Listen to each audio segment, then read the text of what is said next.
This way, said Harry, pointing down a stone passageway, which was the only way forward.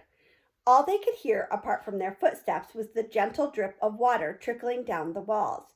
The passageway sloped downward, and Harry was reminded of Gringotts. With an unpleasant jolt of the heart, he remembered the dragons said to be guarding vaults in the Wizard's Bank. If they met a dragon, a fully grown dragon, Norbert had been bad enough. Can you hear something? Ron whispered. Harry listened.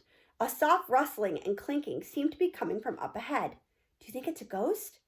I don't know. It sounds like wings to me.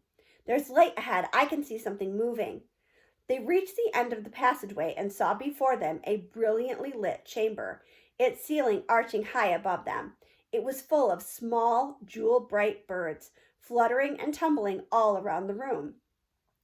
On the opposite side of the chamber was a heavy wooden door.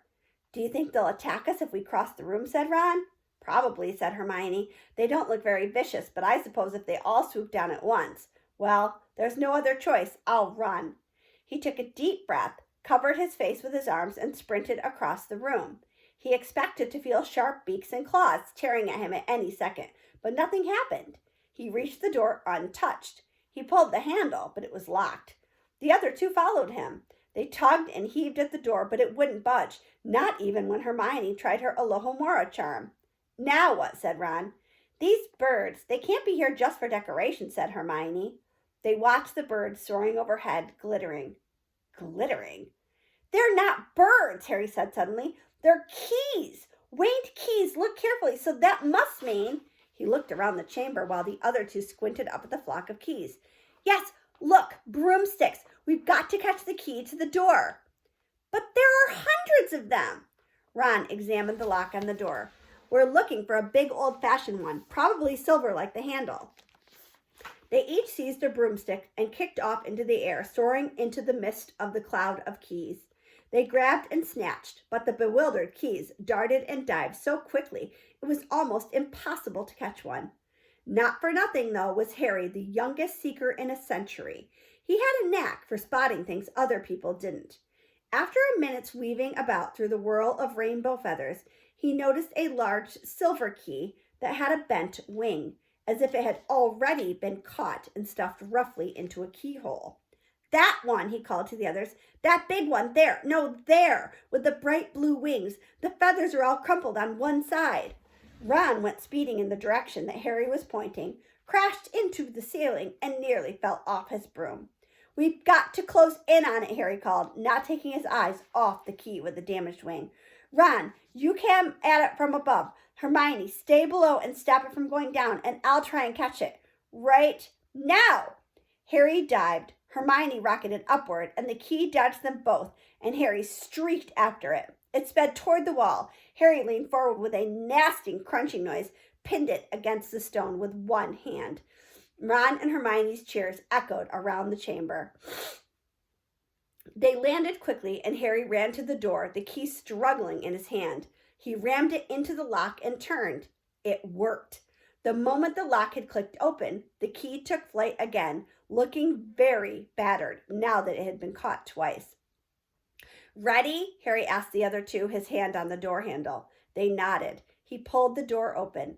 The next chamber was so dark they couldn't see anything at all. But as they stepped into it, light suddenly flooded the room to reveal an astonishing sight. They were standing on the edge of a huge chessboard, behind the black chessmen, which were all taller than they were, and carved from what looked like black stone. Facing them, way across the chamber, were the white pieces. Harry, Ron, and Hermione shivered slightly. The towering white chessmen had no faces. Now what do we do? Harry whispered. It's obvious, isn't it? Said Ron. We've got to play our way across the room. Behind the white pieces, they could see another door. How? Said Hermione nervously. I think, said Ron, we're going to have to be chessmen. He walked up to the Black Knight and put his hand out to touch the knight's horse. At once, the stone sprang to life. The horse pawed the ground, and the knight turned his helmeted head to look down at Ron. Do we, have to join you to get across? The Black Knight nodded. Ron turned to the other two. This needs thinking about, he said. I suppose we've got to take the place of the 3 black pieces. Harry and Hermione stayed quiet, watching Ron think. Finally, he said, "Now, don't be offended or anything, but neither of you are that good at chess." "We're not offended," said Harry quickly. "Just tell us what to do." "Well, Harry, you take the place of that bishop, and Hermione, you go next to him instead of that castle." "What about you?" "I'm going to be a knight," said Ron. The chessmen seemed to have been listening, because at these words, a knight, a bishop, and a castle turned their backs on the white pieces and walked off the board, leaving 3 empty squares that Harry, Ron, and Hermione took.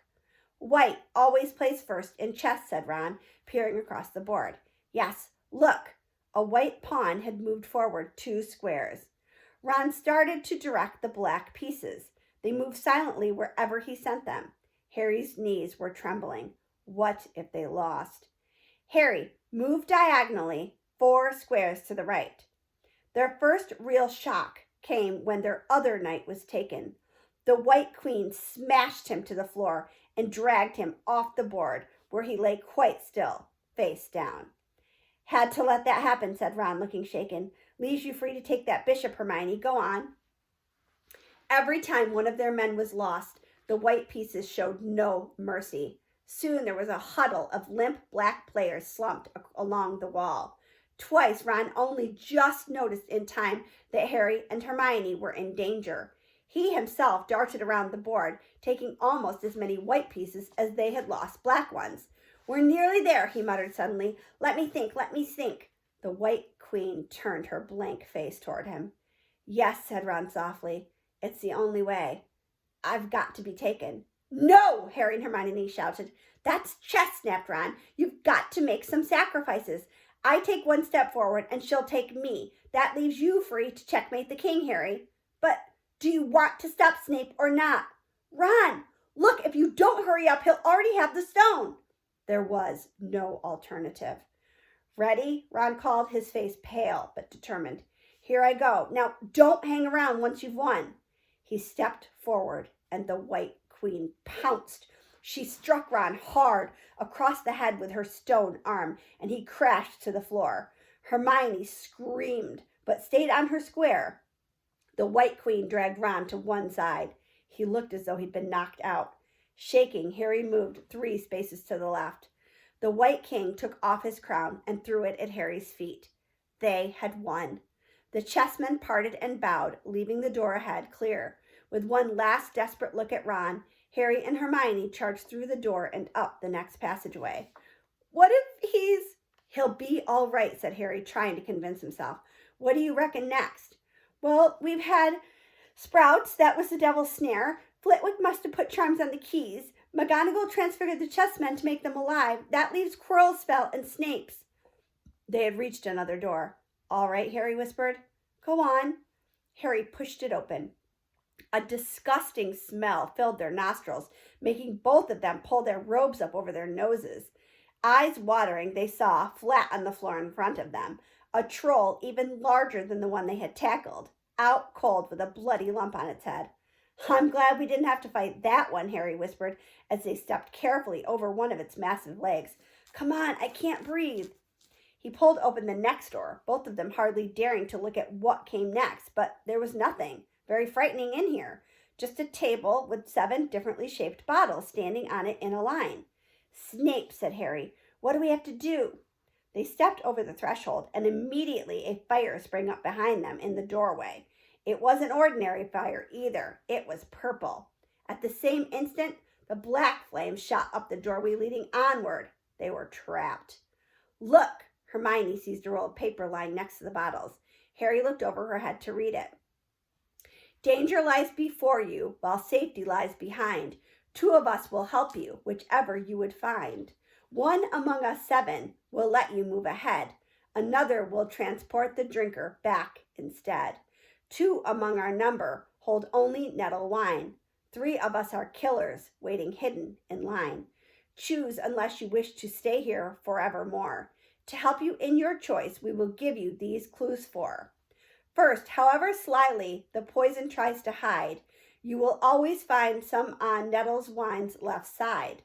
Second, different are those who stand at either end, but if you would move onward, neither is your friend. Third, as you can clearly see, are all a different size. Neither dwarf nor giant holds death in their insides. Fourth, the second left and the second on the right, and twins are twins once you taste them, though different at first sight. Hermione let out a great sigh, and Harry, amazed, saw that she was smiling, the very last thing he felt like doing. Brilliant, said Hermione. This isn't magic, it's logic. It's a puzzle. A lot of the greatest wizards haven't got an ounce of logic. They'd be stuck in here forever. But so will we, won't we? Of course not, said Hermione. Everything we need is here on this paper. 7 bottles, 3 are poison, 2 are wine. 1 will get us safely back through the black fire, and 1 will get us back through the purple. But how do we know which to drink? Give me a minute. Hermione read the paper several times. Then she walked up and down the line of bottles, muttering to herself and pointing at them. At last she clasped her hands. Got it, she said. The smallest bottle will get us through the black fire toward the stone. Harry looked at the tiny bottle. There's only enough for one of us, he said. That's hardly 1 swallow. They looked at each other. Which one will get you back through the purple flames? Hermione pointed at a rounded bottle at the right end of the line. You drink that, said Harry. No, listen. Get back and get Ron. Grab brooms from the flying key room. They'll get you out of the trapdoor and past Fluffy. Go straight to the Owlry and send Hedwig to Dumbledore. We need him. I might be able to hold Snape off for a while, but I'm no match for him, really. But, Harry, what if you know who's with him? Well, I got lucky once, didn't I, said Harry, pointing at his scar. I might get lucky again. Hermione's lip trembled, and she suddenly dashed at Harry and threw her arms around him. Hermione! Harry, you're a great wizard, you know. I'm not as good as you, said Harry, very embarrassed as she let go of him. Me, said Hermione. Books and cleverness. There are more important things. Friendship and bravery and, oh, Harry, be careful. You drink first, said Harry. You are sure which is which, aren't you? Positive, said Hermione. She took a long drink from the round bottle at the end and shuddered. It's not poison, said Harry anxiously. No, but it's like ice. Quick, go before it wears off. Good luck. Take care. Go! Hermione turned and walked straight through the purple fire. Harry took a deep breath and picked up the smallest bottle. He turned to face the black flames. Here I come, he said, and he drained the little bottle in one gulp. It was indeed as though ice was flooding his body. He put the bottle down and walked forward. He braced himself, saw the black flames licking his body, but he couldn't feel them. For a moment he could see nothing but dark fire. Then he was on the other side, in the last chamber. There was already someone there, but it wasn't Snape. It wasn't even Voldemort. All right, friends, tomorrow is the last chapter. Chapter 17 is coming up. The Man with Two Faces. Ooh, creepy. Can't wait.